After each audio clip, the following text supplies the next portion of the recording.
Hi everyone, I'm Ishan. My day job actually is working at an edge compute platform that powers 4% of the internet. So if you've got something that you think is AI and edge can help it out, let me know, I'd like to talk to you. But today is a personal side project I call Spreadsheets-are-all-you-need. So let me just cut to the punchline here. Let's move here. This is, let's blow this up. Can you guys see that? Yeah. Okay, it's about 40, 50 lines of Python code, just Hugging Face transformers to run GPT2 small using a very short prompt at 0 temperature. So I'm going to put in a really simple prompt once it decides to process. There we go. Mike is quick. He moves. And I like this prompt because it's small and the completion is really obvious, right? What would you expect about Mike? Knowing that he's quick, well, that he moves quickly. So now let me go over here. This is a spreadsheet that also implements all of GPT-2 small. No API calls, no Python, entirely in spreadsheet functions. What? So here's what we're going to do. We are going to push this button. So you see that where it is here, that's where your predicted token is going to come in. It's not doing it right now because it takes so long to run. I turned off automatic recalculations. There's this mode in Excel where you're going to push a button to recalculate. So I'm going to hit this button, and then we should get quickly right here. You guys ready? Yeah. Ready. Yeah. Okay, here we go. Okay, now you can see at the bottom, I don't know if you can see way in the back, you see it's like calculating. This is going to take about a minute, just to warn you guys. And by the way, do not run this on a Mac.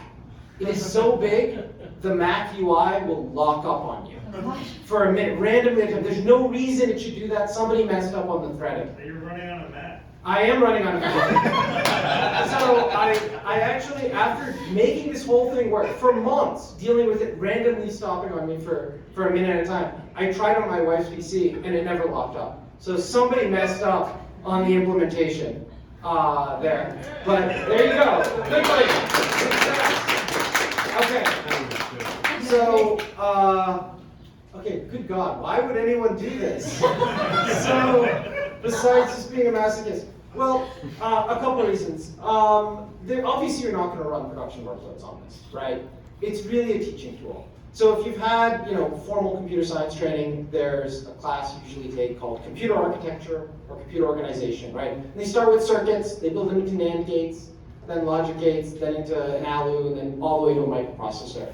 And even if you're not going into chip design, it gives you a really good grounding when you're actually programming and building systems out of processors on top of it. And what I'm trying to do actually with the spreadsheet is do the same thing, but for transformers and LLMs.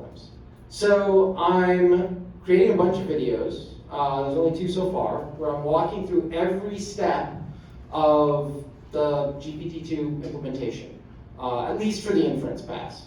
So from byte parent coding all the way to the layer norms, the residual connections, the multi-head attention, the multi-layer perceptron, and getting the logits up to the prediction, step by step. And I think, 2 benefits. One is, as a non-developer, this is really approachable. There's something visceral about being able to play with this. Even as a developer, I think it's useful. I'll just give you one, example. Personally, oh my God, I now know why they said and called it attention is all you need. What else are you going to call it? When you watch the information flow, especially in a spreadsheet of everything going through the transformer, it's really crazy. You type all these tokens in, and they only talk to each other once at each layer at the attention mechanism. You can actually take the diffs, you create a tab, you create the additional tab in the spreadsheet and just see how they change and make changes. And you're it's amazing. There's only one time they talk to each other. So that seems a little theoretical, but a practical example would be chain of thought prompting, which you guys have probably heard of. We can think of that anthropomorphically, oh yeah, as a person, if you asked me to think aloud, I might reason better. But if you really want to ground it more technically, a more satisfying theory, the one I kind of subscribe to that some people believe in, when you see the information flow, it makes a lot of sense. What you're really doing is you're giving it more space, more vectors to compute against, but you're also giving it more hits at that detention mechanism and more passes at it. Okay, so that's, I think, my 1 minute timer, or even less, I want 0. It's less, but you can go. Yeah, okay, so that's it. I'll wrap up. If you want to download the spreadsheet, go to spreadsheets-are-all-you-need.ai, and you can see the videos and download the spreadsheet, and let me know if you find bugs or questions. Thank you.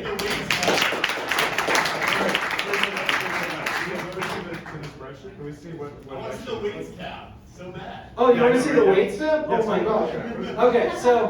Okay, so first of all, okay, so you've got the prompt to tokens, that's here. These are some random constants. This is where, this is where I actually do byte pair encoding inside a spreadsheet. This is the hardest thing to do inside this thing, because it's not matmul, it's all concats.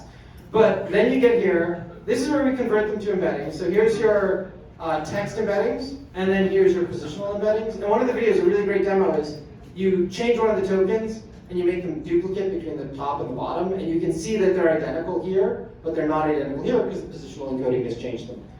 Then here are the blocks, and there are 12 of these. This is block 0. Each of these has, Whoa! there's a lot here. Oh, this is what happens when you're in parallels. It randomly decides to start scrolling. But Oh wait, that's not it running, that's it scrolling. that's it scrolling, yeah. Welcome to running in a VM. That's also what makes it slow. I don't know if you can see the 16 here. There are 16 steps. You can follow along. That's, each layer inside one block. So here's like the residual connection. Here's your attention values. Here's the linear projection of that. Let's see.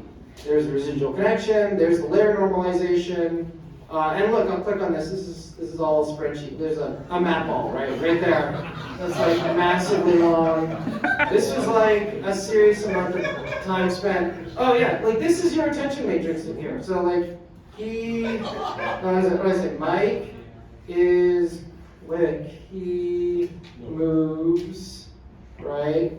And then you can see it referenced. Oh no, that's not the multi-hit. This is the softmax. This is what I was going for. So Mike is quick. And this is one head moves, right? And you can see it actually looking at itself. So this would be the Mike here. And you can see he is looking at Mike. You see that's at 0.73, so it's referencing that. But keep in mind, this is one head, and there's a really good OpenAI paper where they actually asked GPT4 to explain parts of GPT2. And I think it'd be actually really interesting to put that into the spreadsheet and take a look. But anyways, you're asking about the weights. So here's your 11th block. One block feeds into the other. This formula basically calculates for which block it is which weight. Do you see these names right here? So there is a version of this name for every single weight. So this is layer norm, this is predicted tokens, this is your ID to tokens, this is your triangle mask, right, for causal. This is the most AI takers thing I've ever seen. This is your positional encoding. By the way, one of the things I was doing, like, I was asking ChatGPT to tell me about the architecture of GPT while I was doing it. It gets some things wrong. Like, it told me the positional encodings were sinusoids, even though they're learned. And I was like, no, you're wrong, and then finally apologized. But it was really helpful most of the time. So then, okay, here's your attention weights, right? This is there are, I remember I counted at one point, but like there is weight matrix after weight matrix after weight matrix after weight matrix, all the way down. All 124 million parameters are in here. This sheet is 1.5 gigabytes in Excel binary format, not the XML format. So I couldn't put it on, well, where do I host this thing? So it's hosted right now as a release on GitHub because I couldn't put it as just an Excel file. It was too big. So, and then the other problem is it's really limited. Like 10 characters, 10 tokens. If I want to expand it, I have to rearrange the whole matrix. Did you make it programmatically? Like how did No. you type? Wait, what? I did not. After I did, I'm like, oh, I should do this programmatically. I really wanted, in that movie, The Matrix, right? When they're looking at the numbers, that's what it felt like. And I should have, How long did it take? That's good. I started playing around in June. Oh, the other problem is I tried running GPT-2 from source. Don't do that. it's written in a TensorFlow 1. It's really hard to get it working in a Colab notebook. You gotta use Excel. Yeah, you gotta use Excel, Yeah. but not on a Mac. Anyways, I should wrap up, but if your questions.